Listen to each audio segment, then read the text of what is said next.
રાહુલ ગાંધી દ્વારા ગુજરાતમાં ન્યાય યાત્રાની શરૂઆત કરવામાં આવી છે, તો સુરતમાં તક્ષશિલાના પીડિતોએ ન્યાય યાત્રામાં જોડાવાની ના પાડી છે। રાહુલ ગાંધી દ્વારા ગુજરાતમાં કોંગ્રેસને બેઠી કરવા માટે ન્યાય યાત્રાનું આયોજન કરવામાં આવ્યું છે, જેમાં મોરબી, રાજકોટ સહિતની દુર્ઘટનામાં મૃતકોના પરિવારજનોને સાથે રાખી અને ન્યાયની માંગણી કરવાનું આયોજન કરવામાં આવ્યું છે।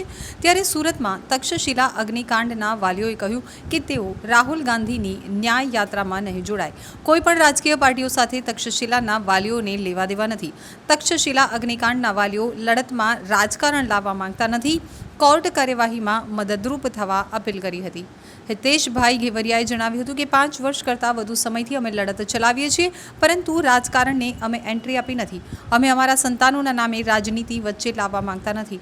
અમે ન્યાયની લડત ચલાવીએ છીએ, તેમાં સપોર્ટ આપનારને આવકારીએ છીએ। અમે ઝડપથી ન્યાય મળે તે માટે જ પ્રયત્નો કરી રહ્યા છીએ।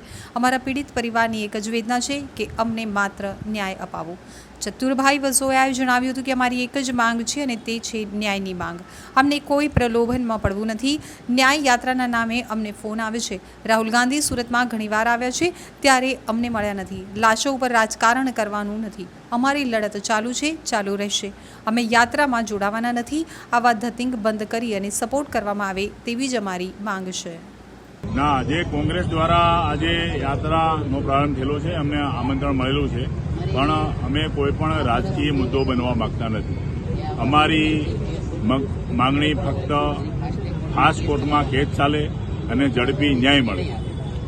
અમારો કેસ જ્યારથી કોર્ટમાં ચાલુ થયો છે ત્યારથી જે પણ કોઈ આવા સંવેદનશીલ કેસમાં બહારથી મદદ કરવા માંગતા હોય એને અમે તમામને આવકારીએ છીએ, પણ એક રાજકીય મુદ્દો બનાવીને કદાચ કોઈ રાજકીય લાભ ફાટવા ઈચ્છતું હોય અને અમારો લડતને ડાયવર્ટ કરવા માંગતું હોય તો અમે એવા લોકોને બિલકુલ અમારી લડતમાં અમે એન્ટ્રી થવા દીધી નથી।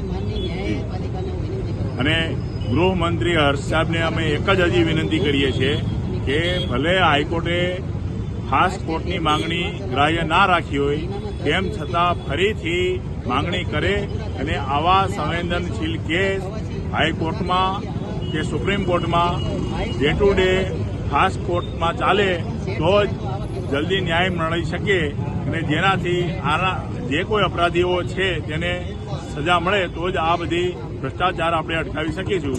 તેના માટે હાઈકોર્ટ કે સુપ્રીમ કોર્ટ તમામ નામદાર કોર્ટને હું એક જ અપીલ કરું છું કે આવા સંવેદનશીલ કેસ જેટલા પણ હજી બાકી છે એ ખાસ કોર્ટમાં ડે ટુ ડે ચલાવવામાં આવે અને સરકારશ્રી પર જે હજી કાદવ કીચડ ઉછળવાનો પ્રયાસ થઈ રહ્યો છે તે પણ ના થાય તો એ રીતે સરકારશ્રી દ્વારા જે અરજી કોર્ટમાં કરવામાં આવી છે તે પણ હાઈકોર્ટ મંજૂર કરે અને ખાસ કોર્ટની પ્રક્રિયા ઝડપી બનાવે એવી અમારી નમ્ર માંગણી છે। અમને આમંત્રણ મળેલું હતું, અમે આ 5.5 વર્ષ સુધીમાં આજથી કોઈ દિવસ કોઈ રાજકીય પક્ષે એન્ટ્રી થવા દીધી। અમારા છોકરાના નામે રાજકારણ થાય અમે ઈચ્છતા નથી, પક્ષ હોય કે વિપક્ષ હોય। આની જગ્યાએ પક્ષે કીધું હોત તો પણ અમે ના જાત, સરકાર સેનાથી કહેવામાં આવ્યું તો પણ અમે ના જાત। રસ્તા ઉપર ન્યાય મળતો નથી। ન્યાયિક પ્રક્રિયા હંમેશા કોર્ટ થ્રુ થતી હોય છે। 5 વર્ષનો અમારો અનુભવ છે, તો અમને મદદ ખરેખર જ કરવી હોય તો અમને કોર્ટ થ્રુ જે ન્યાય પ્રક્રિયા ચાલુ છે એમાં મદદ કરો। ફાસ્ટ ટ્રેક ચલાવવા માટેની પોતાની તમારી અલગથી પીઆઈએલું કરો, હાઈકોર્ટને વિનંતી કરો, છતાં હાઈકોર્ટનો અમાને તો સુપ્રીમ સુધી તમારી તાકાત છે, તમે જઈ શકો છો, અમારી તાકાત નથી। અમે સેશન કોર્ટ સુધી જઈ શક્યા, ત્યાં અમારી અરજી ખારીજ થઈ ગઈ છે।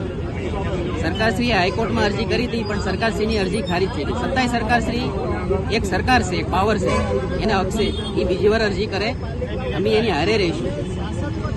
આ અમારો એક કેસ નહીં, તમામ કેસની વાત છે। બધા પીડિત પરિવારનું દુઃખ અમને ખબર છે કે કેવી હાલતમાં અમે જીવી રહ્યા છે। અમને આમાંથી જલ્દીથી છુટકારો આપો, ન્યાય અપાવો, તો આવા આગળ કેસો જે દોષિતો છે એને સજા કરાવો। આવા આગળ કેસો બનતા અટકશે, સરકાર પાસે મોકો છે। ગુજરાત ગવર્મેન્ટ હોય કે દિલ્હી સુધીના નેતાઓ એને એક મેસેજ દેવા માંગીએ છીએ કે ભાઈ આજે અમે 5 વર્ષ ત્યાં કોર્ટોમાં ધક્કા ખાઈ અને થાક્યા છે, તો ભાઈ કોઈ પણ હિસાબે અમને ફાસ્ટ ટ્રેક કોર્ટ આપી અને જલ્દી બને એટલો ન્યાય અપાવો। અને બીજો મુદ્દો કે ભાઈ અમારા નામે કોઈ પણને એ લોકો ફોન કરે છે, તક્ષશિલાના વાલીઓ તમે ન્યાય યાત્રામાં જોડાઓ, આમ કરો, અમે તમને આમ કરી દઈશું, પણ એ અમને કોઈ કબૂલ નથી। અમારે આની અંદર રાજકારણ એન્ટર કર્યું નથી અને કરવા દેવા માંગતા નથી। અમારા બાળકો હોય કે બીજા કોઈ પણ પીડિત પરિવારના સ્વજનો હોય એની લાશો ઉપર જે કોઈને રાજકારણ કરવું હોય તો એને મુબારક છે. ચાહે જિગ્નેશ મેવાણીના બી ફોન આવ્યો હોય, ચાહે રાહુલ ગાંધી હોય. પાંચ વખત સાહેબ અહીં રાહુલ ગાંધી આવી ગયેલા છે. આ 5 વર્ષમાં તક્ષશિલા બનાવ બન્યા પછી સુરત કોર્ટમાં હાજરી આપવા. જો એને એટલી જ લાગણી અમારા પ્રત્યે હતી તો એ અમને ત્યારે મળી શકતા હતા. તો હવે આજે 5 વર્ષે એ અમને યાદ કરે તો એનો કોઈ મતલબ જ નથી સાહેબ. તો એના માટેનો અમારા મગજમાં એક જ વસ્તુ છે, તો એને રાજકારણ જ કરવું છે. અમારે કોઈ વિરોધો નથી, કોઈ પણ પક્ષ છે અને કોઈને એન્ટર નથી થવા દીધા. આજકી સુધી અમારી સરકાર સામે ભ્રષ્ટાચાર સામે લડત હતી છે, હજી અમે એની મૂકી જ નથી. યાત્રામાં જોડાવાના છો? યાત્રામાં અમે કોઈ જોડાવાના નથી. આ ચોખ્ખો મેસેજ છે ને અમે એને કહેવા પણ માંગીએ છીએ કે આ ધતિંગ બંધ કરી અને લોકોને સપોર્ટ ઓરિજિનલ કરો ન્યાય અપાવવા માટે, કે તમારે મતની ખેતી કરવી હોય તો બીજાની લાશો ઉપરથી બંધ કરો.